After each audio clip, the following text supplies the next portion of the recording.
let's get started.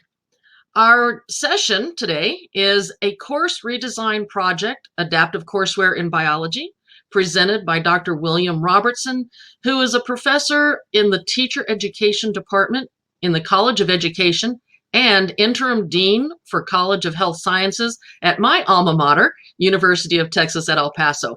Welcome, Dr. Robertson. Thank you so much, Norma. And hello, everyone from El Paso, Texas.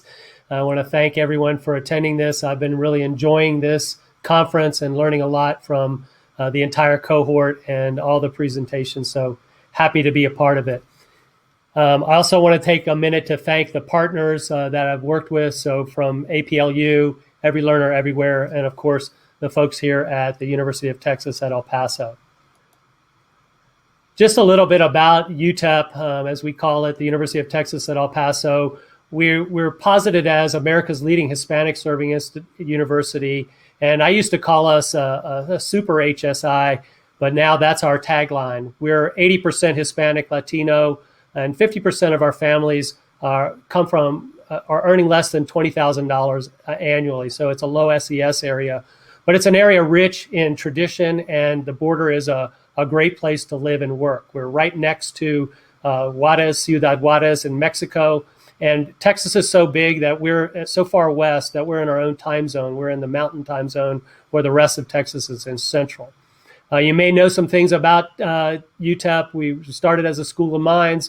In 1966, we won the National Basketball Championship under Don Haskins, which was a great day for diversity and equity in terms of college sports. We're now an R1 institution and have about 25,000 students here at UTEP. And finally, our last point, access, excellence, and impact. This can sometimes be looked at as the iron triangle of equity, quality, access, and affordability. And that's something we've really worked hard to achieve here at UTEP. The group that I'm going to talk about, or the project I'm going to talk about, centers on biology. And I have to give shout out to all the faculty who participated in this. When I started this project, I was working also as a provost faculty fellow, and this initiative came through the APLU to do a grant that came out of the provost's office. So we were looking for partners to work with. At the same time, this group of faculty had self-organized and was looking for a solution to help them in biology 1305 and 1306. So this meeting that brought us together and allowed us to work together had both a grassroots and sort of an administrative focus as well. And that I think made for the success of this. It wasn't one group driving the other. It was truly a partnership of people coming together. And I have to acknowledge and thank all the participants here as well. So the first thing we really wanted to do is, we had a fundamental question, what do students need to be successful? And often these introductory courses, which we talk about in terms of gen ed, are places where people struggle. And so those can be gateway courses where people, if they don't get a passing grade, it can change their trajectory in what they're doing in terms of their academic approach. And so, we really wanted to address that.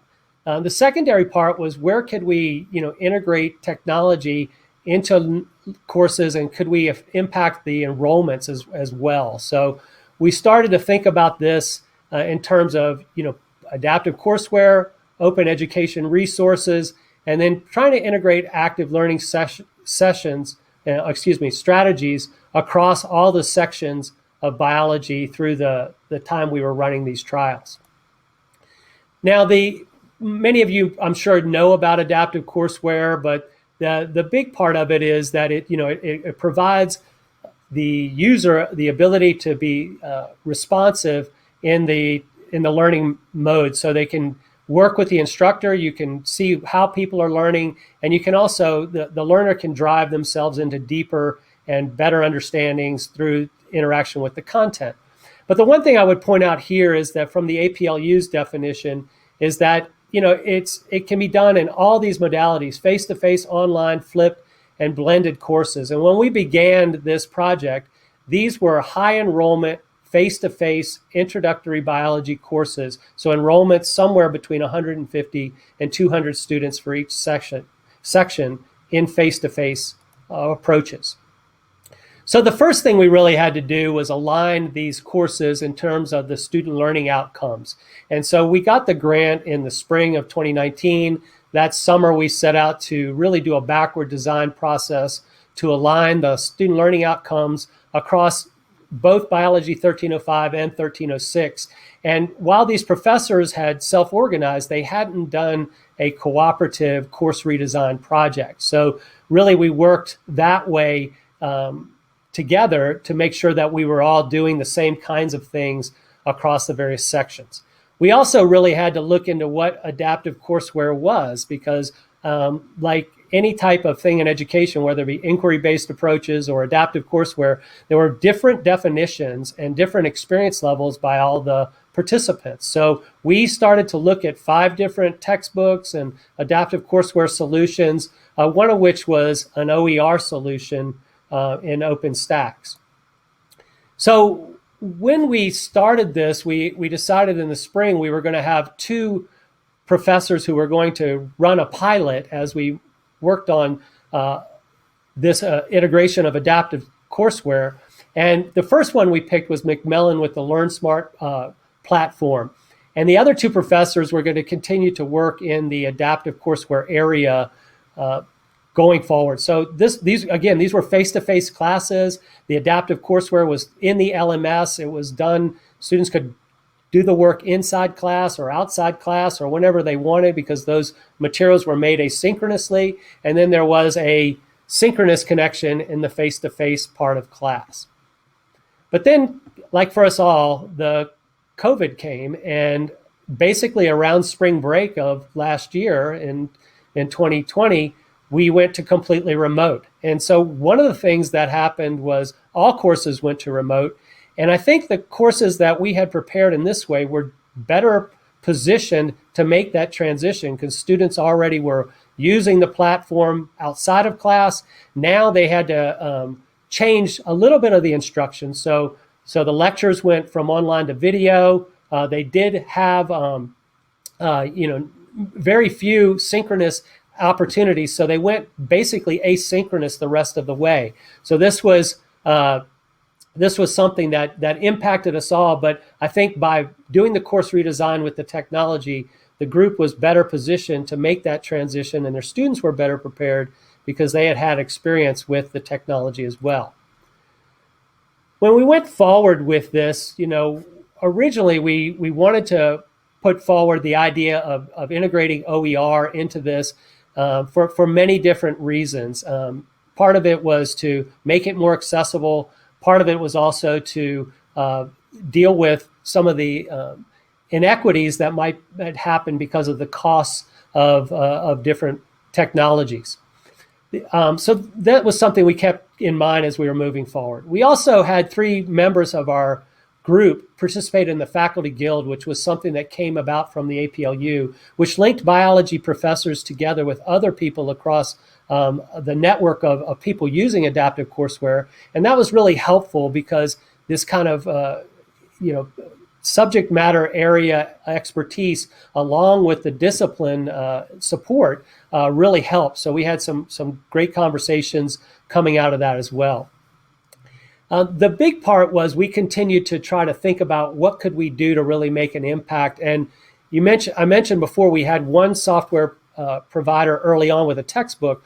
Then we switched in the fall because we knew we were going to be fully online, and we went to OpenStax with using Cogbooks as the adaptive courseware provider. And while this increased the amount of interactivity within the adaptive courseware function, it also drove the cost way down. And this was something that was not necessarily an intended part of the project at the beginning, but we thought moving to OER, it would save students money. We realized as we were doing it, we were saving per cohort about $32,000. And so that was a big deal. And as we've moved forward with the numbers, that amount of savings has continued to climb. So really, Biology 1305 and 1306 were pretty pricey textbook courses, and now they're looking to be possibly listed in the catalog as low-cost courses, which is a big transition considering this is a gen ed course that most students need to take. A big part of this, of course, was not so that we had to get focused on the technology. We understood the technology was a tool, but the other part was that we really were focusing on how could we increase the pedagogy. And so originally that was a lot of how can we do this in the classroom? How can we do active learning in the classroom? And what kinds of things would we need to do to have that happen? And that's where we began right before COVID hit. Once COVID hit, we changed from sort of this synchronous approach to an asynchronous ability, but the adaptive courseware function, I think, became even more prominent because it allowed the instructors to assign more questions and give people more content that they needed. And by using the dashboards, you were able to also see who was struggling in what area, so you could focus and differentiate the instruction using the technology. And a lot of times this was, things people could do before class, during class, or after class sessions. And it was a way of them drilling down to understand the content better. So it really put that kind of pathway for learning in the hands of the students and made that transition with the technology. And right now we're analyzing a lot of what went on with the classes to see if it really impacted student overall performance in terms of pass rates and students with DFWs, or people who struggled in class and may have had, which was the original problem with our gateway courses. Another part coming out of this is, what do we need to do in order to make this something useful across disciplines, across different areas? So I mentioned we were a group in biology, and even trying to get it to go across all the sections of biology has taken now, about the 2 years of the project. So now the sections that are being done in Biology 1305 and 1306 are all using the OpenStax and the Cogbooks adaptive courseware throughout their sections. So that's one thing to think about, is if you're planning to implement these things, working with faculty, it's going to take some time. And part of that is the resources and the practice it takes with it. But I think for us also, there was this big transition from face-to-face to remote to online. And so we went from all the types of things you could do, from face-to-face to what I would call blended learning to fully online. But how they moved back and forth and how they got used to the courseware was both foundational for both the faculty members and for the students. And that's something we saw also in the student comments, that from the end of course evaluations, that students really dive deep into the content using the adaptive courseware, and that when they understood something, it was validated, and when they needed more help, they could go deeper into that. I think the big thing that I'm going to work towards the end here is that if you really want to make a difference with this, you're going to find a way to both have this bottom-up and top-down approach. And typically these solutions come one way or the other. Usually they're a top-down, meaning that the administration wants to do something, they're providing some resources, and then they look for places maybe where there's a problem and they're trying to fix it. The other way, I think, is more advantageous, where a group of faculty members are looking for a solution and are in need of resources and maybe perhaps guidance or help to do that. So this idea of coming from the faculty was very unique about this project, but also I think really was the mainstay for its success, was that the faculty were self-organized and they were ready to go. And they're not alone. I look around now, there's other groups in statistics and chemistry and physics and other places around the university that are taking on this kind of approach. Certainly the discipline and the student learning outcomes are something that bind people together. And now we have some success with adaptive courseware and some champions at the faculty level that will really help. But I do think if you're going to have a grant with this, that you should involve primarily the chair of the department. And why I say the chair of the department should be a co-PI, which I was not. I was in education. I'm a interim dean of the College of Health Sciences, so I'm not in the College of Science. So that helped in one sense because I'm a curriculum designer and I could work with people to build these things on the front end and the back end. But I think it would help to have a chair of the department as a co-PI because they hold the schedule. And really that's a big part of making sure this happens. They're the front line, the leader of the guild for the faculty, and then they really make the schedule happen. So I think for the future, that would be one item I would stress, is to have the chair of the department also be involved as a co-PI on a grant. To finish up, for myself at UTEP, it really does provide a great promise for students in self-regulating their learning. This idea that you can guide your own learning, it's truly a Deweyistic principle, and that learning is the responsibility of the learner, and you learn by doing. Adaptive courseware finds those two constructivist basics within its technology. So, that's something to me I think is very, very important. And as more people are using this in classes, it becomes something like the LMS. The LMS was a mystery to a lot of people early on. Now everyone's using, whether it's Canvas or Blackboard or something as a course delivery mechanism, and students know how to master it and how to move from one class to another with it. I believe adaptive courseware can help in that way. It can also help in large enrollment classes like biology and other places where, you get a little lost. And especially if you're in an online environment, you may be overlooked, you may be missed. I know we have things to try to gain people, but this is, I think adaptive courseware can help the learner direct their learning.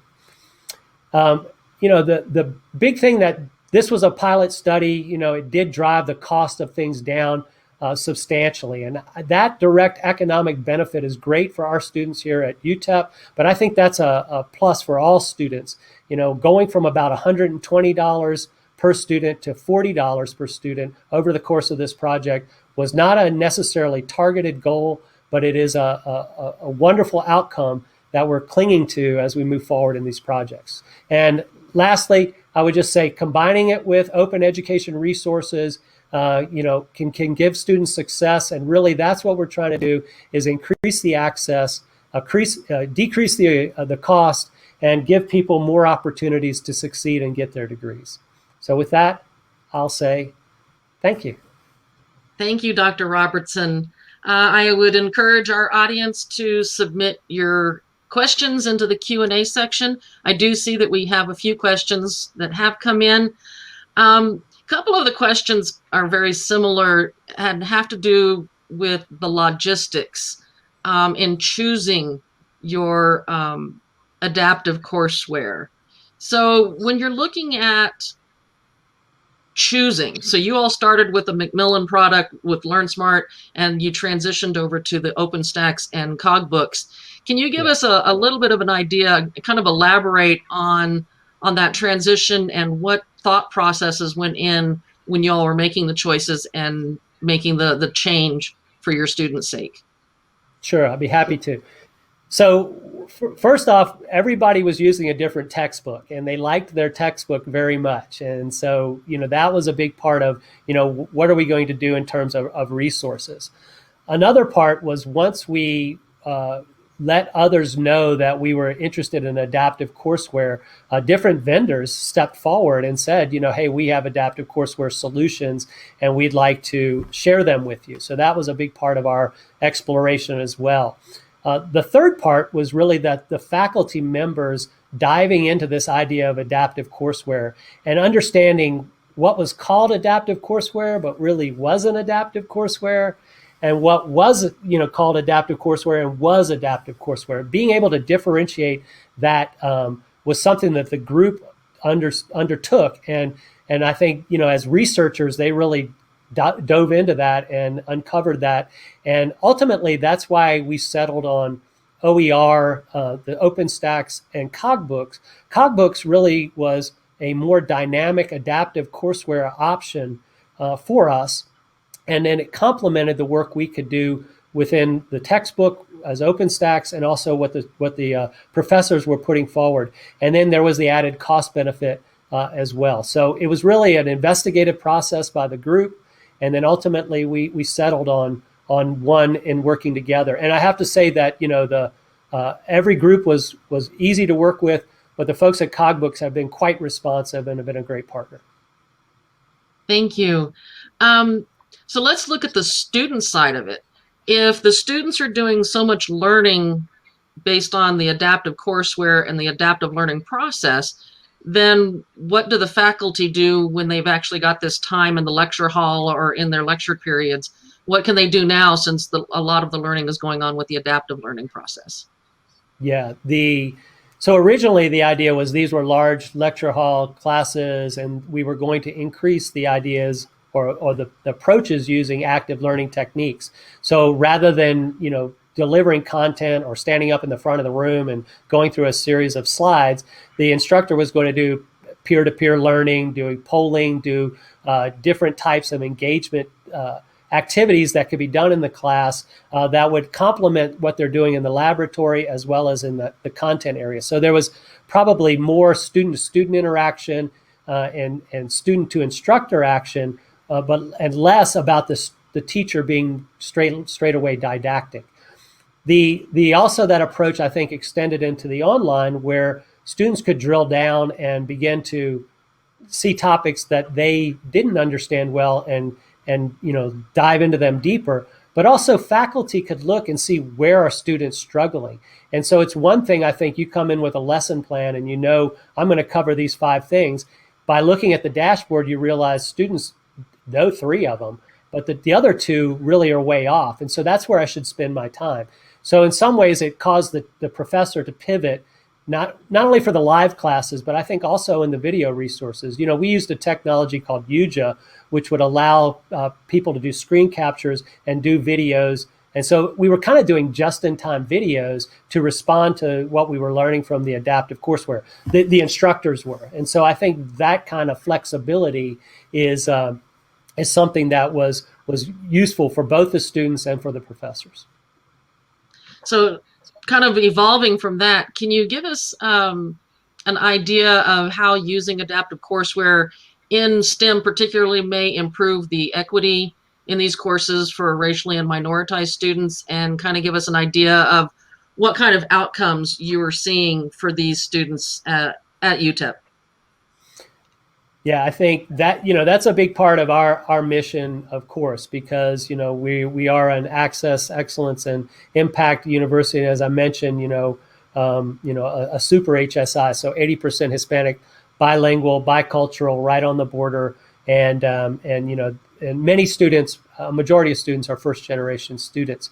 I think the one thing it allows students to do is to be diving into the topics deeper, into controlling their learning when they feel like learning. Because a lot of our students are, I'm not going to say they're non-traditional, but they have jobs, they have families, they're going to school, and not all of them are going to school full time. Most of our students transfer from the community college or are not typical first-time, full-time freshmen when they come on campus. So giving them options to explore the content away from having to come to a course is something that I think does meet equity issues. The other part is there are a lot of technologies built into the LMS, such as early alert systems, which our professors are much better at understanding that the first 2 weeks of class are really important in understanding where people are and where they're maybe experiencing problems. So taking the time to reach out to someone in a class of 150 to find 5 or 6 people who are struggling and work with them, I think is a big part of how you can be successful in those areas as well. Thank you. So one of the questions that has come up a couple of times as well has to do more with using OER. So if you're using open educational resources, how did your faculty respond to using OER, such as the OpenStax textbook and the Cogbooks, compared to the traditional publisher-oriented textbooks? in terms Yeah, of no, quality and rigor? this is a really good question because I came in wanting to use OER and Cogbooks. This was my bent. This was what I thought would really work, and they slammed the textbook right off the bat for its lack of detail. It's not as strong in the illustrations. These were biology professors. They didn't like the OpenStax textbook to start, and so there was a little bit of a give and take around that because I think that they felt that the textbooks, the quality of the textbooks were better. But I think what we learned over time was that the adaptive courseware functions in something like we could get alongside something like OpenStax enhanced the presentation of the content. And then the professors started to realize that the nature of open education resources is to add to them, is to add your own materials. And so the textbook doesn't become definitively the curriculum, it becomes, a resource. And so in that sense, I think it shifted. So rather than the textbook driving the curriculum, the textbook or OpenStax textbook became part of the curriculum along with the adaptive courseware, along with all the other cool stuff that they were developing that was web-based or video-based. And I think that became the curriculum. So the curriculum was much richer because it was, I think the faculty had a greater hand in it. I think for a while, and then you have to say that the OER offerings from OpenStax in terms of biology have improved. And I think that helped as well to kind of narrow the gap between maybe what a publisher could put out and what a cooperative group of people working in OER could do as well. Could you elaborate a little bit in terms of the faculty aspect of this? You'd mentioned that some of the faculty were sent to Faculty Guild for professional development, so it wasn't a techno-solutionism in terms of the courseware. There was a whole holistic approach to it. You all did pedagogical improvements as well as the courseware. What did the faculty think in terms of the time on task, whether it was helping to build test banks or it was to redesigning their courses? What was their perspective on that? One of the things that was really interesting about this group is they had a keen understanding of the curriculum design process. I've worked with a lot of different people in different disciplines, and often they teach like they're taught, and they don't really have a good understanding of curriculum design. This group was unique in that regard. They really had a lot of that background, and that I think helped a lot. The other part is I think they continued to dive into it. This was one of the things I think being someone who's not in their college and could facilitate that kind of approach just helped in keeping them on task and diving deeper. But they were scientists, so they got a hold of it. They wanted to learn. They wanted to make it better. And I think the driving part where I started at the beginning, what do students need to be successful? People who work at UTEP are committed to the student mission, and I think that's the part that really tied us all together. Was they wanted to see more students be successful, not get a D or an F or withdraw from these courses, so that they could go on and do the careers that they felt they wanted to give a try. So rather than this course being a gateway course, it could now be a bridge course to other things in their lives, and I applaud them for that throughout this process. Well, it looks like we're out of time today. Once again, I'd like to thank Dr. Robertson for joining us today, providing us with his expertise and his firsthand experience. I'd like to thank our audience for their participation. You may now close this window and return to the main hall to choose your next session.